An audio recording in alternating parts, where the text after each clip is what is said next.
A Dios el Señor en vuestros corazones y está siempre preparado para presentar defensa con mansedumbre y reverencia ante todo el que os demande razón de la esperanza que hay en vosotros. Amén. ¿Ya con eso fue suficiente? Amén. ¿Sí? A ver, ¿quién dijo amén? ¿Qué lo quiere decir? Sin leer. Una vez más. Si no, santificad a Dios el Señor en vuestro corazón. Esa ya no la aprendimos, ¿no? A ver, repitamos esa frase. Si no, santificad a Dios el Señor en vuestros corazones. Una vez más. Si no, santificad a Dios el Señor en vuestros corazones. Cierre los ojos y dirá que ya se lo sabe. Si no, santificad a Dios el Señor en vuestros corazones. ¿Sí vio que es fácil aprender?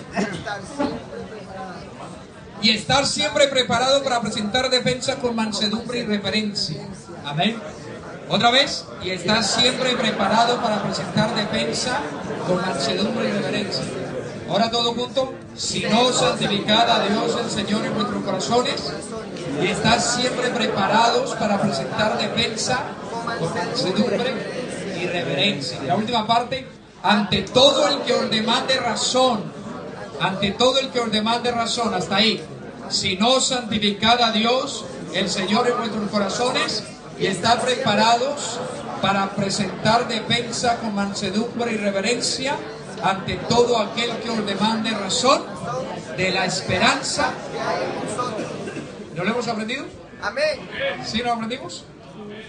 Amén. Digámoslo todo junto una vez. Si no, santificad a Dios el Señor en vuestros corazones y está preparado para presentar defensa con mansedumbre y reverencia ante todo el que os demande razón de la esperanza que hay en vosotros. Amén.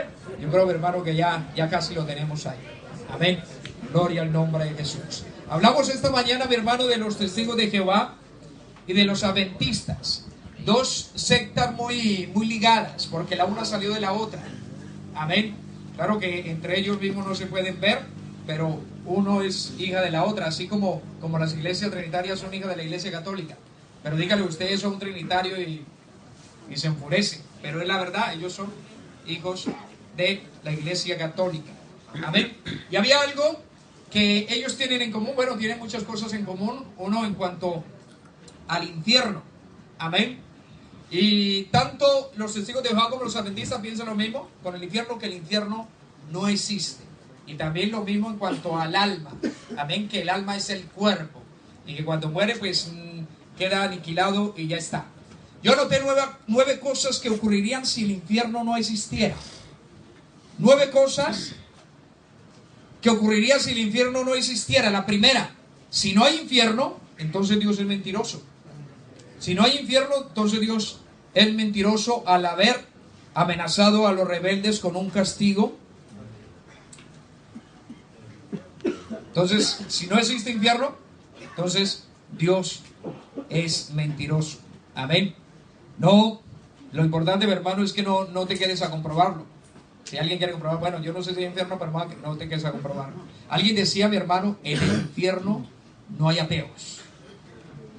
En el infierno no hay ateos. Amén. Porque ¿quiénes están allí? Los demonios también. ¿Pero los demonios qué? Creen y tiemblan.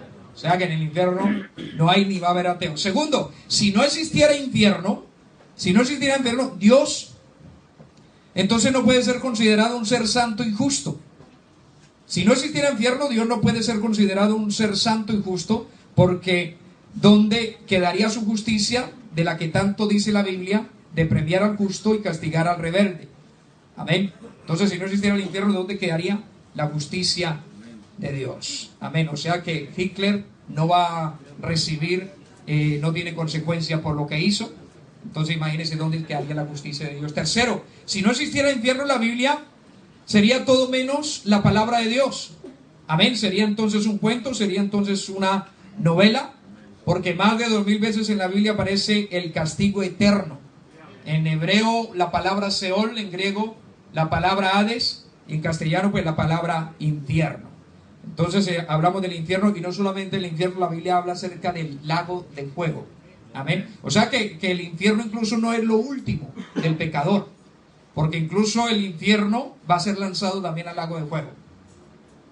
Amén. Si no existiera infierno, entonces Jesús, ¿por qué hablo más del infierno que del cielo? Jesús hizo más referencia a la condenación que a la salvación. Amén. Entonces, si no existiera infierno. Quinto, si no existiera infierno, entonces él mismo sería un profeta mentiroso. Amén, porque Jesucristo siempre estuvo advirtiendo de un castigo a los que no creen en él. San Marcos capítulo 16, verso 15, el que creyere y fuera bautizado será salvo, mas el que no creyere será condenado. Sexto, si no existiera infierno, entonces el infierno y el lago de fuego, ¿para qué entonces murió Cristo? ¿Para qué vino entonces a morir por la humanidad si no existe infierno? Entonces no tiene sentido, porque simplemente nos morimos y ya está, y nos vamos para la tumba. Amén. Entonces en vano murió Jesucristo. Amén. Si no existiera infierno, entonces ¿qué sentido tiene el predicar, el practicar la santidad y el amor si no existe el infierno? Octavo, si no existiera el infierno, entonces los que no creen en el infierno entonces no tienen derecho a creer en el cielo. ¿Cómo pueden creer en un Dios que recompensa si no pueden creer en un Dios que castiga? Y anoté una mala novena. Los testigos de Jehová, entre muchos otros, también los ateos, dicen que esto ya es un infierno. ¿Para quién esto ya es un infierno? Para los que no han conocido al Señor Jesucristo. Amén. Pero el tener al Señor Jesucristo, mi hermano, esta es una vida gloriosa, es una vida dichosa, es una vida, Dios dice que vamos como la luz de la aurora. Amén. Amén. De triunfo en triunfo. Amén. Si usted va de derrota en derrota es porque usted no ha conocido al Salvador. Amén. Entonces la Biblia habla acerca del infierno y de la condenación eterna. Gloria al nombre de Jesús. Voy a aprovechar que la hermana Yamile Cuenca, amén, pase.